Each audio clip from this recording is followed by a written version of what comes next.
Welcome to the RevRec Gals podcast, where two consultants with over 30 years combined experience share stories about the implementation and challenges of revenue recognition accounting.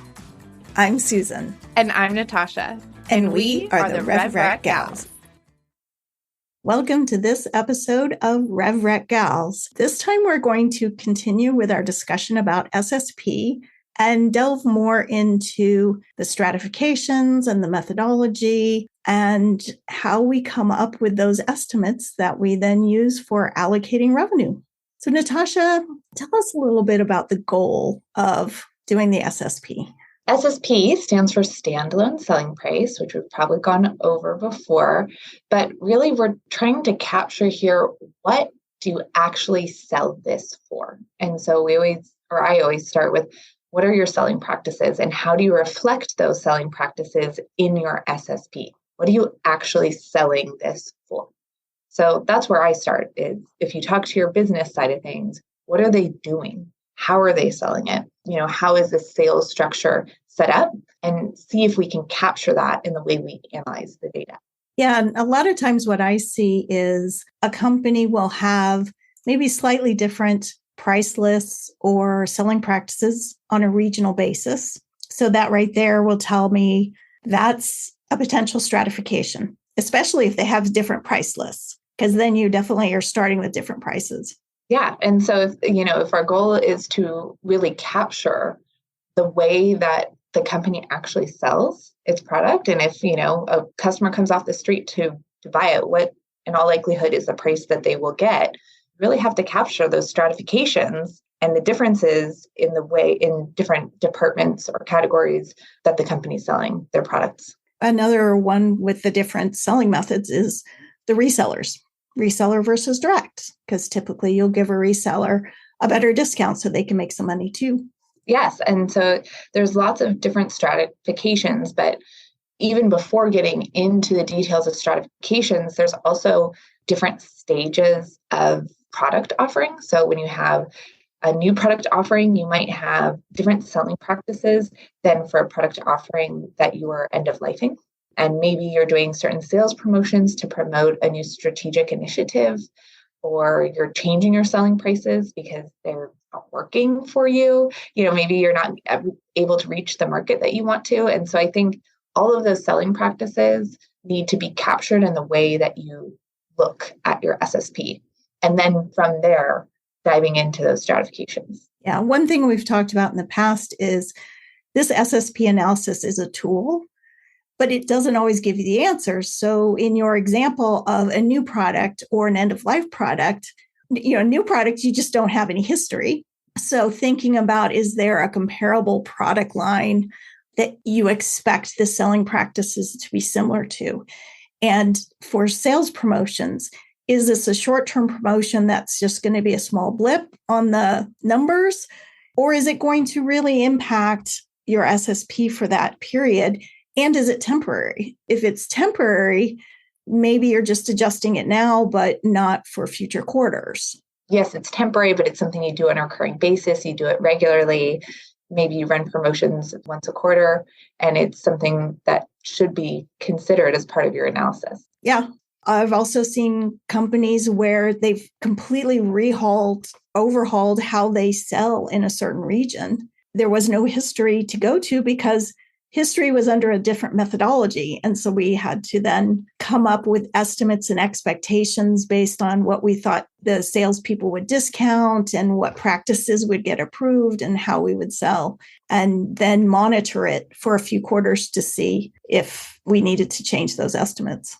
You bring up a great point, because you're talking about a situation where you really have to project into the future without any history. And let's be real, if any of us could do that perfectly, we'd be cajillionaires.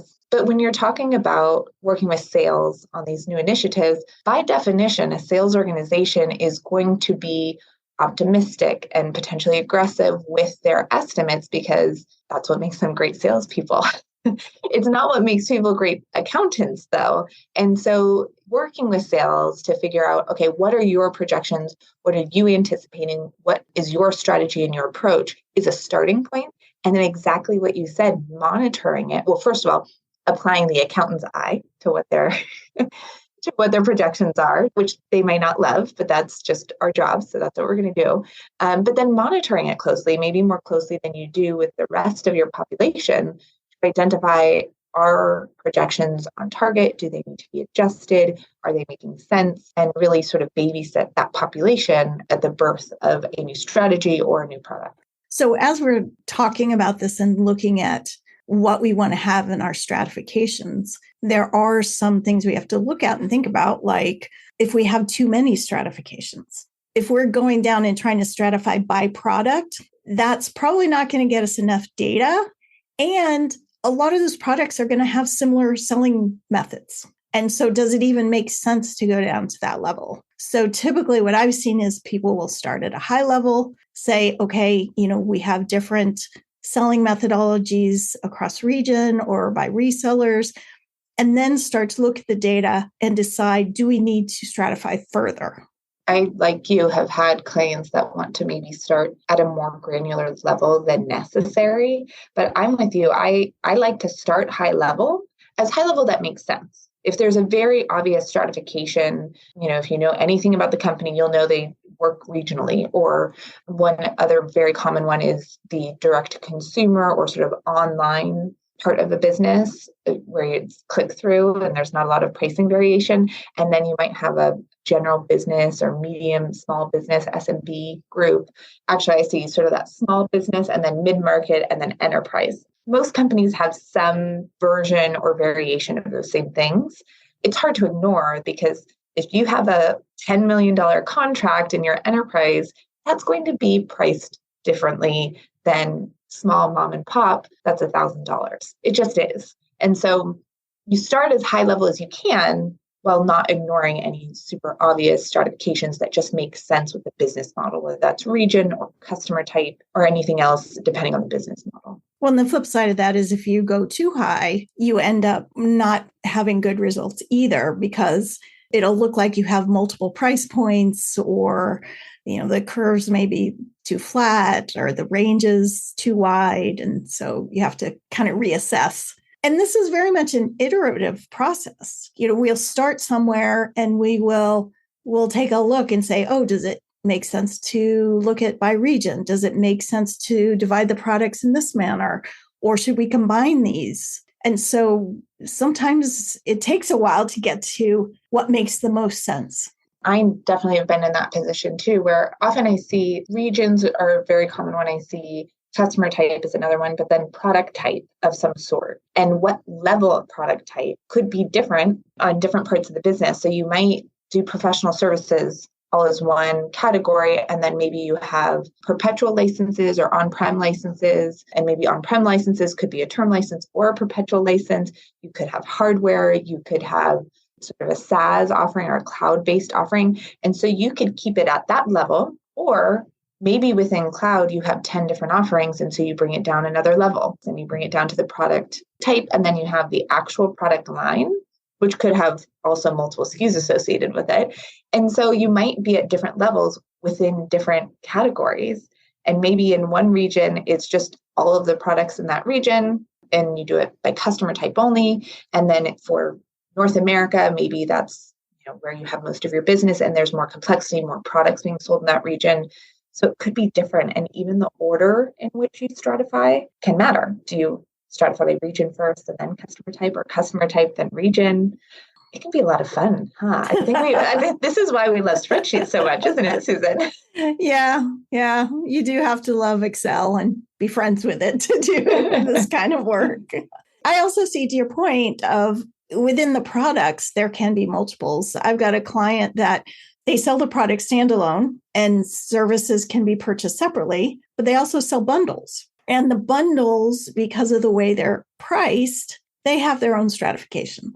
At one point, it ended up they finally had to divide them by how many years the bundle was. So 1, 3, or 5 years, because they were significantly different in pricing and discounting practices, became their own stratifications. That's such a good point, because this goes back to how selling practices sort of dictate what you see in the data, because I've also had clients that were really pushing multi-year contracts as part of a strategy with customer retention and sort of getting longer term commitments from customers, you would see a different pricing methodology for 3-year contracts versus 1-year contracts. And then ultimately, like to your point, if you get into too many, you might end up with not enough in a population too, where you can stratify all you want in one region because there's plenty of transactions, but then you go to another region and maybe that's an emerging market for you and you haven't expanded as much and there's just not enough transactions to stratify it. And I think that kind of goes back to my other point about, do you stratify by region first or do you stratify by product first? What makes the most sense?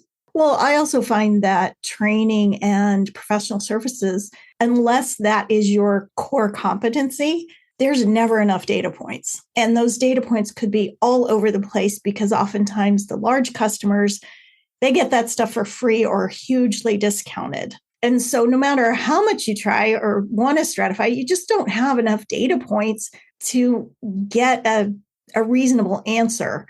And what I've seen clients do is they keep track of their SSP for like the last 2 years. And if the new results are reasonably within that trend and they're not significantly trending up or down or all over the place, then they just maintain whatever rate they've been using or maybe tweak it just a bit. Do we miss any stratifications? By product grouping, high-end products are grouped together, mid-range products and lower-end products. Obviously, training and professional services are going to be in their own world. The support and those kind of services will also be in their own stratification. I've always thought by industry would be interesting, but I've never actually had very many clients that really look at their business that way, where they look at their customer industry. But recently I did have a client who really did almost have 2 very polarizing use cases. And so they had one customer base that was in retail. The nature of the pricing in retail was different because the nature of their product offering was based on sort of the number of records on a particular website, and then also the number of times you interact with that website.